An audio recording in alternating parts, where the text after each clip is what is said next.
আঙুল ছুঁয়ে শেখালে তুমি জীবনের পথ চলা, নিজে না খেয়ে তুমি খাওয়ালে, শেখালে কথা বলা।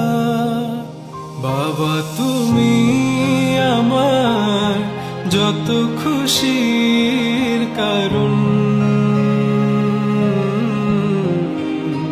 বলো তোমার মতো করবে কে শাসন।